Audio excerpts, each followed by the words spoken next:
જ્યારે પરિવાર એક અણધારી દુઃખદ ઘટનાઓમાંથી પસાર થઈ રહ્યો હોય ત્યારે પણ સમાજ અને માનવજાત માટે કંઈક સકારાત્મક કરવાનું મન બને ત્યારે એ ઘડી ઇતિહાસ રચી જાય છે। આવી જ અનન્ય અને આદર્શ બનાવતી ઘટના કચ્છ જિલ્લાના નખત્રાણા તાલુકાના મંગવાણા ગામમાં બની છે, જ્યાં 61 વર્ષના વડીલ પૂંજાભાઈ વેરસી મહેશ્વરીના અવસાન પછી તેમના પરિવારજનોએ જીવનદાન રૂપ અંગદાન કરવાનો નિર્ણય લીધો હતો। મંગવાણા ગામના કૃષિ સાથે જોડાયેલા પૂંજાભાઈ મહેશ્વરી રોજિંદા કાર્ય પૂર્ણ કરી ખેતરથી ઘરે પરત ફરી રહ્યા હતા ત્યારે અચાનક થયેલી દુર્ઘટનામાં ગંભીર રીતે ઘવાયા હતા। તેમને તાત્કાલિક ભુજની કે પટેલ મલ્ટી સ્પેશિયાલિટી હોસ્પિટલ ખાતે સારવાર માટે ખસેડાયા હતા, જ્યાં નિષ્ણાત તબીબોએ સમગ્ર પ્રયાસો કર્યા છતાં પણ ઘાતક ઇજાઓને પગલે તેઓ બ્રેન ડેડ જાહેર કરાયા હતા। આ દુઃખદ ઘડીમાં પણ પરિવારજનોએ ઉદારતા, સંવેદનશીલતા અને માનવતાની ઊંચાઈ બતાવતા એક વલણસભર નિર્ણય લઈ પૂંજાભાઈના જીવદાતી અંગો દાનમાં આપવાની સંમતિ આપી હતી। અંગદાન માટે મજબૂત પગલું ભરનાર પરિવારજનોમાં પૂંજાભાઈના ભાઈ ગોવિંદ મહેશ્વરી, પુત્રો સુરેશ મહેશ્વરી તેમજ હિંમત મહેશ્વરીનો સમાવેશ થાય છે। એમણે આ નિર્ણય માત્ર પોતાના પિતા માટે શ્રદ્ધાંજલિ રૂપે નહીં પણ સમાજ માટે જીવનની આશા બની રહેલ અન્ય ઘણા દર્દીઓ માટે લીધેલો માનવતાનો પ્રતિબિંબ હતો। ભુજની કે પટેલ હોસ્પિટલમાં થયેલું આ 5મું અંગદાન છે। કચ્છ જિલ્લામાં છેલ્લા 3 વર્ષમાં થયેલું 7મું અંગદાન છે। કુલ ગણતરીમાં કચ્છમાંથી થયેલું 10મું અંગદાન છે। મહેશ્વરી સમાજ તરફથી 3જું અવસરોત્તર અંગદાન છે અને ખાસ કરીને નખત્રાણા તાલુકામાં અંગદાનના પહેલા કેસ તરીકે આ ઘટના નોંધાઈ છે। આ અવસાનોત્તર અંગદાનમાં કિડની સહિતના અગત્યના અંગો દાખલ હતા, જે ગંભીર હાલતમાં રહેલા અનેક દર્દીઓને નવી જીવન શક્તિ આપશે। અંગદાન ચેરિટેબલ ટ્રસ્ટના પ્રમુખ દિલીપ દેશમુખે જણાવ્યું હતું કે કચ્છ જિલ્લાના લોકો હવે ધીમે ધીમે અંગદાનના મહત્વને સમજવા લાગ્યા છે। આવા પરિવારજનોના પગલાં ખૂબ જ પ્રેરણાદાયક છે। જે વ્યક્તિ પોતે દુનિયામાં નથી રહી તે પોતાના અંગો દ્વારા બીજાના જીવનમાં પ્રકાશ ભરી જાય છે, એ મહાનતાનું ઉત્તમ ઉદાહરણ છે। આ અંગદાન માટે અખિલ કચ્છ મહેશ્વરી સમાજ, મંગવાણા ગામના ગ્રામજનો તેમજ હોસ્પિટલ તંત્ર દ્વારા પૂંજાભાઈના પરિવારજનોની પ્રશંસા કરાઈ હતી। મારા પપ્પાનું એક્સિડન્ટ થયેલ હતું તો અમે કે હોસ્પિટલમાં એડમિટ કરેલ, પછી ત્યાં 2-3 દિવસ વેન્ટિલેટર ઉપર આઈસીયુમાં રાખેલ તો ડૉક્ટરોએ કીધું કે રિકવરી નથી થઈ રહી, તો કદાચ બ્રેન ડેડ થઈ શકે છે।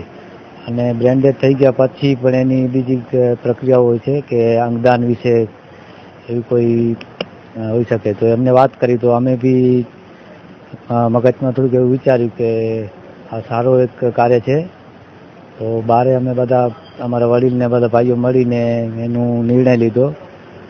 પછી ડૉક્ટરથી પણ મિટિંગ થઈ ને પછી આ જે ઓર્ગન ડોનેટરની સંસ્થા છે એમને બી બોલાવ્યા અહીંયા, તો એમનાથી બધી ચર્ચા થઈ, એથી બધું આ સારું જ થશે। કોઈકનું પરિવાર ઉજળતું બચાવ્યું છે આપણે, તો એ બી એમના બી બાળકો પરિવાર હશે મોટો, એમના ઘર પરિવાર માટે બી સારું જ હશે। અને બીજી એક અગત્યની એ વસ્તુ છે કે મારા પપ્પાનું અત્યારે મૃત્યુ ફક્ત હેલ્મેટના ન હોવાને કારણે થયું છે, તો દરેક વ્યક્તિને એવી અપીલ છે કે હેલ્મેટ ફરજિયાત પહેરો ટુ વ્હીલર પર। આજે કે પટેલ હોસ્પિટલમાંથી આ 5મું ઓર્ગન ડોનેશન થઈ રહ્યું છે। મંગવાણાના શ્રી પૂંજાભાઈ વેરસી મહેશ્વરી, એમના 2 દીકરાઓ હિંમતભાઈ અને સુરેશભાઈ, એમને બહુ જ હિંમતભર્યો નિર્ણય કર્યો, પોતાના પિતાના આવા આઘાતજનક સ્થિતિમાં અંગદાનનો નિર્ણય કર્યો। એમના થકી 2 કિડની મળવા જઈ રહી છે, એટલે કુલ આપણે વિચાર કરીએ તો કે પટેલ હોસ્પિટલમાંથી જે 5 ઓર્ગન ડોનેશન થયા છે એમના થકી અત્યાર સુધી 10 કિડની અને 4 લીવર આપણને મળ્યા છે અને લગભગ 8 કોર્નિયાસ પણ મળ્યા છે, એટલે કે આંખો મળી છે। તો પહેલાં તો આ જે મહેશ્વરી પરિવાર છે એમને ખૂબ વંદન કરું છું। સાથે સાથે કે પટેલ હોસ્પિટલ પણ જે આ નિર્ણય કર્યો છે અંગદાન કરવા માટેનું, તો એમના પણ સમગ્ર સ્ટાફ, ડૉક્ટર્સ, એમના ટ્રસ્ટી, એમને પણ ખૂબ ખૂબ વંદન કરું છું। તમે અંગદાન જાગૃતિ માટે વાત કરી, કારણ કોઈ પણ આવા જે કાર્યક્રમો હોય છે તો એ જાગૃતિ થકી સમાજમાં પરિવર્તન આવે છે। આ અંગદાનની વિશેષતા એ છે કે કચ્છમાં અત્યાર સુધી મહેશ્વરી સમાજમાંથી આ 3જું ઓર્ગન ડોનેશન છે, એટલે મહેશ્વરી સમાજના સમગ્ર સમાજને પણ હું વંદન કરું છું। અને એમના મોભીઓએ આ 1-2 પહેલ કરી છે, આ લોકોએ જે સમજદારી બતાવી છે અને અન્યોની તકલીફ સમજીને પોતાના અત્યંત આઘાતજનક તકલીફજનક સ્થિતિમાં અંગદાન કરવાનો નિર્ણય કર્યો, એટલે આ ખૂબ સમજદારીભર્યો નિર્ણય છે અને ખૂબ પરોપકારી નિર્ણય છે, ખૂબ મોટું પુણ્યકામ છે। એટલે આપણા શાસ્ત્રોમાં કહ્યું છે પરોપકારાર્થે ઇદમ શરીરમ। વિવેકાનંદ પણ કહે છે કે દે ઓનલી લીવ્સ ફોર અધર્સ। તો આ બીજા માટે જીવવું આ એક બહુ મોટી વાત છે।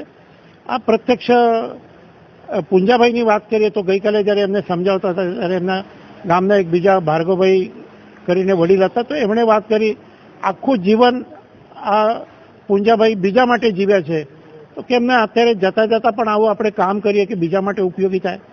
આ બહુ મોટી વાત છે કે જીવનમાં પણ આપણે બીજાને ઉપયોગી થઈએ અને આ દુનિયા છોડીએ ત્યારે પણ બીજાને ઉપયોગી થઈએ. આ બહુ જ મોટી વાત છે. એટલે આ પુંજાભાઈના આત્માને હું વંદન કરું છું અને સમગ્ર મહેશ્વરી સમાજને અને ખાસ કરીને આ પુંજાભાઈના પરિવારને, એમના બંને દીકરા સુરેશભાઈ અને હિંમતભાઈ, એમને પણ ખૂબ ખૂબ પ્રણામ વંદન કરું છું. એ વિશે આ જ વાત છે. એમના જે વડીલે વાત કરી કે આખું જીવન તમે બીજા માટે જીવ્યા છે, તો અત્યારે જતા જતા પણ કેમ નહીં બીજા માટે કંઈક કામ કરીએ. બીજું અમે સમજાવતા હોઈએ છીએ કે જો આપણે વાસ્તવિક જો વાત કરીએ તો આપણે ગમે એટલા આત્મીય કોઈ વ્યક્તિનું મૃત્યુ થાય તો આપણે એના શરીર ઉપરથી કપડાં તો શું ઘરેણાં બધા ઉતારી લઈએ છીએ. આપણે આ ભગવાને આપેલા ઘરેણાં છે, આપણા અંદરના અંગો. આ અંગો જો આપણે ઉતારી દઈએ તો કોઈને કામમાં આવશે. જેમ નશ્વર ઘરેણાં જે છે, સોનાના ચાંદીના ઘરેણાઓ છે, એ આપણે ઉતારીએ છીએ અને પછી પરિવારજનોને કામમાં આવે છે. એ જ રીતે આપણે બધા એમ કહીએ છીએ કે બધા ભારતીયો મારા ભાઈ બહેન છે, તો આજે એમના જે અંગો મળશે એ આપણા જ કોઈ ભારતીય વ્યક્તિને મળવાના છે, તો આપણા જ કોઈ પરિવારજનને મળવાના છે. ત્રીજી એક મહત્વની વાત એ છે કે આપણે જ્યારે જઈએ છીએ, આપણે એવું ઈચ્છતા હોય છે, પરિવાર એવું ઈચ્છતા હોય છે કે આ વ્યક્તિને જીવન મળે, પણ જ્યારે એક વ્યક્તિનું જીવન સંભવ ના હોય ત્યારે એમના 2 અંગો, 3 અંગો, 4 અંગો અન્ય કોઈ વ્યક્તિમાં જીવિત રહે, એટલે આખું શરીર જીવિત ના રહે પણ એમના 2 અંગો તો જીવિત રહે છે. આ ભાવથી લોકો અંગદાન કરતા હોય છે. અને મહત્વની વાત એ છે કે આપણી માન્યતા ભલે ગમે તે હોય, પણ માન્યતા કરતાં માનવતા મોટી છે અને આ માનવતા ભરો પુણ્ય કાર્ય આ મહેશ્વરી પરિવારે કર્યું છે.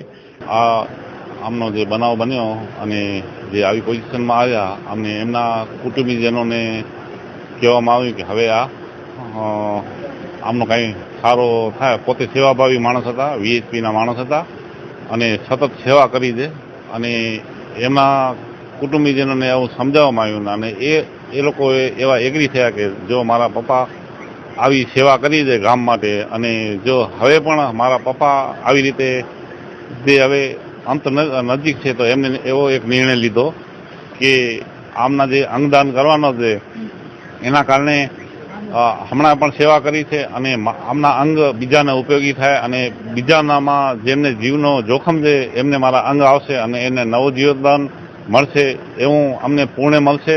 તો આ કુટુંબોને જે આ કુટુંબે નિર્ણય લીધો છે એ આવકાર્યદારે છે અને આવા બનાવો બને ત્યારે આપણે આ એક બીજા લોકોને પણ એક પ્રેરણાદાયક પ્રસંગ આ લોકોએ બનાવ્યો છે.